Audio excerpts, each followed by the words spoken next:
Welcome everybody. It's already week 9. This is InDesign 1 and this is the first webcast of the week. And this week is going to be focused on layers and working with text. So this webcast and the next one will be focused on layers, and then we'll move into text fundamentals.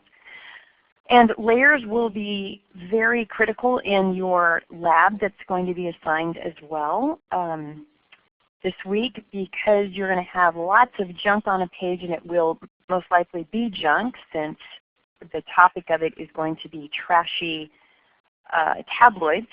And you'll need a way to try to organize this information so that you're not working against yourself trying to select something and accidentally clicking on something else. So this is just to give you an introduction to layers, and then we'll get into the detailed parts of how to create layers, how to move things around, select things on layers, and go forward from there. All right, let's first talk about what is a layer. Think of a layer as sheets of acetate or a film that are stacked on top of each other. And just like you can take sheets of acetate, you could write on those things, put them in front of an overhead projector, and then you could put another piece of acetate right on top of that. That essentially is layers. But these layers are going to be able to hold multiple objects. And within that layer, they can be sorted top to bottom. So we can go back and use that arrange command. But one object can never be below an object that is on a layer that is above it. These layers are going to hold text, graphics, they can hold guides that are specific to that layer. You can select items, any of these items on a layer, modify them, format them, and you're going to do this because it's going to help you organize yourself and be more productive. Each layer, just like a acetate film, as I was saying before, will cover the entire document. So you can't divide your document up into multiple layers horizontally. These are going to go from top to bottom. So that's why we try to visualize this as a pile of acetate, or sometimes I say pieces of glass that you've stacked one on top of the other, and you've put pressed flowers, let's say, in between them. One pressed flower underneath one pane of glass can never move up to a pane of glass above it unless you change its position between those stacked pieces of glass. And I'm just trying to think of any analogy I can to help you visualize this before we jump into it. We have a panel that is going to help us organize all of our layers, our layer commands, and that is the layer panel. When you create a brand new document, everything gets placed on this layer called Layer 1.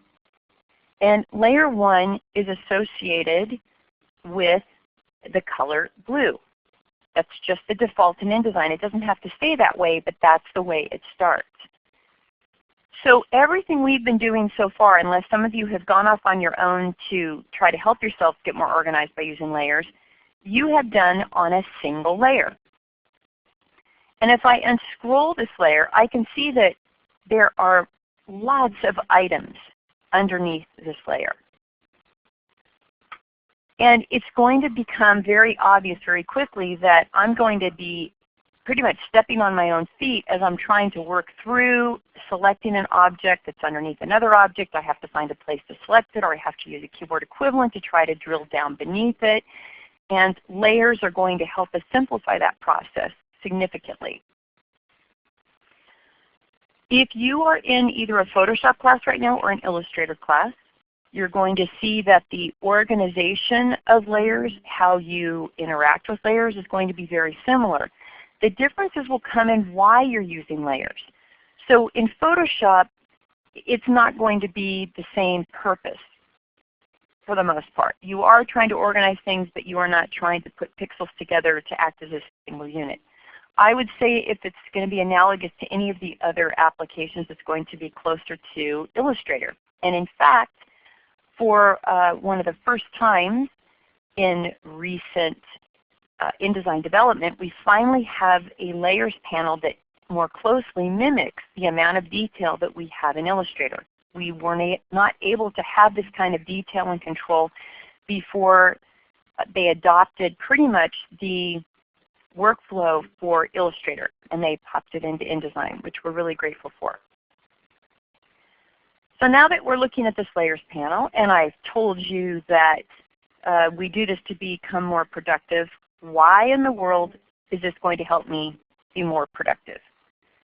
And basically what layers are going to allow you to do is organize your content so that you can edit or focus on one part of a very complex document while not accidentally interfering with, modifying any part of the other part of the document that you don't want to have modified at the moment. You can lock layers, you can hide layers, you can have two documents that are essentially identical to each other. Just a sec, I got to stop this for a moment.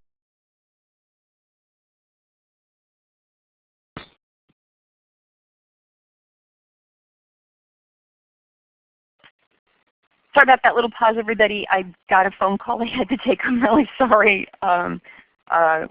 Anyway, I will explain probably Thursday night when we're having our live webcast. Okay. One of the things that you've noticed, I'm sure from the beginning, is that all of your objects have a blue outline, right? So I click on any of these objects on the page, and they have a blue outline. And the reason they have a blue outline is because layer 1, as I mentioned, always has a default color of blue. And you all know by now that that blue makes absolutely no difference in the PDF or the printing, that the only time we see this color blue edging is when we are looking at the screen.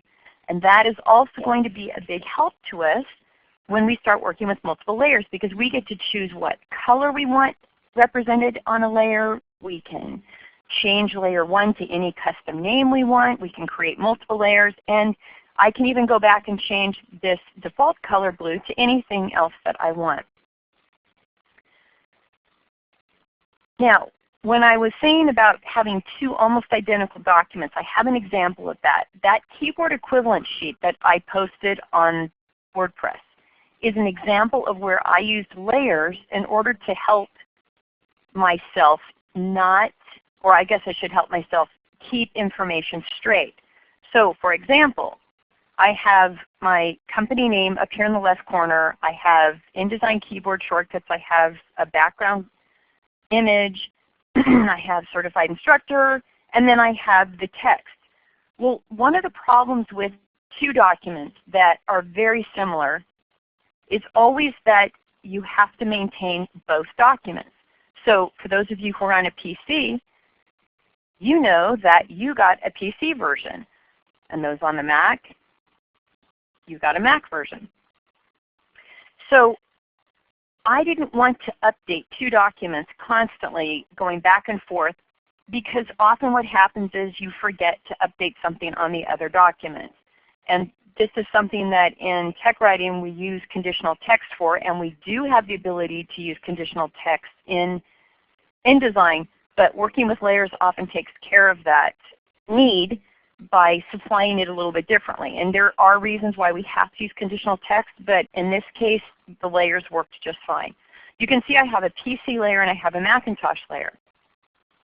By turning off my eyeball here to the left of my Macintosh layer, excuse me, all of the Macintosh text or content that was on the Macintosh layer disappears, and I can turn on the eyeball next to the PC, and all of my keyboard equivalents have changed from Macintosh to PC. If I turn them both on at the same time, you'll see that one is sitting exactly on top of the other. And in fact, unless you get a little close, you'll see that it almost looks as if we still only have one piece of content.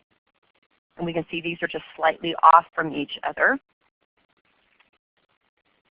So I definitely have to turn one of these off. I have clients at training centers who do not want me to put my company name on because I'm representing that training, that public training company. So I have a way to turn off that company name.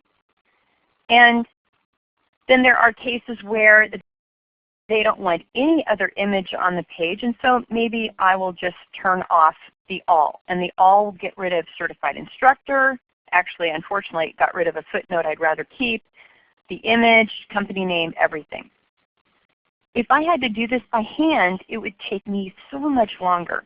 And to organize this and make sure that I'm keeping the two documents very equivalent is much more challenging without layers. So I'm going to turn all back on, company back on.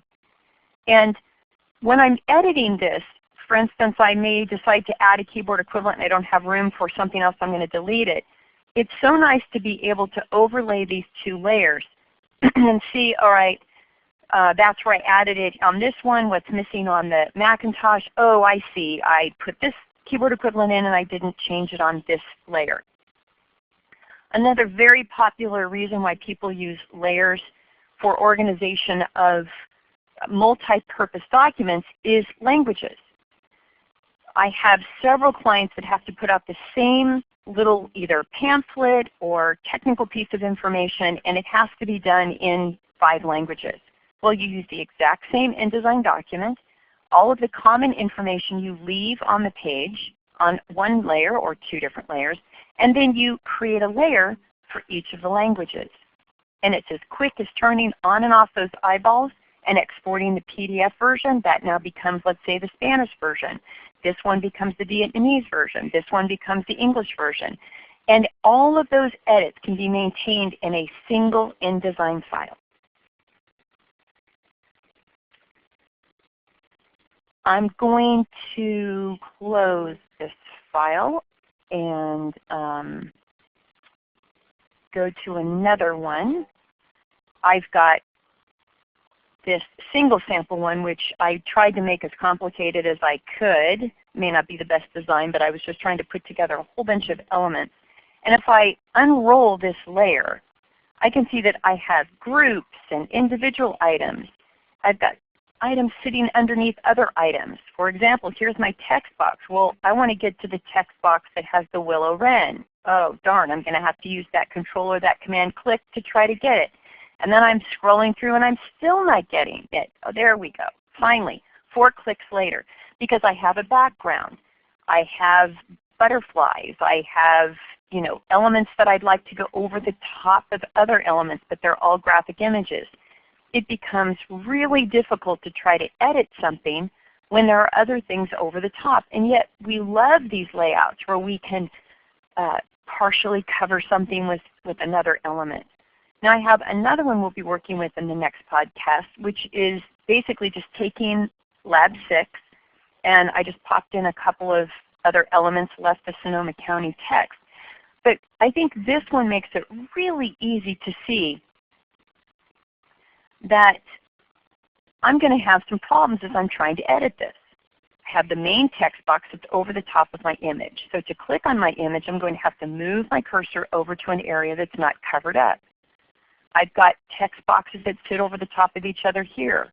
And I clicked, oh, and I got the S, but I didn't get the tourism program, so I've got to move my mouse down here to click on that. And then I want the U in Sun Valley.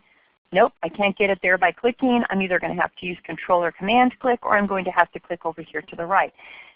And it just becomes a series of oops, wrong thing that I've selected. And I have to have my frame edges on or I would be lost not knowing where the edges of these particular frames are. So I am going to stop here and we'll start another webcast. This was going to be on using layers. And we will go into all of the different ways that we can create, modify, and select layers and the items on them. So this is just an intro to layers. Until next podcast, signing off.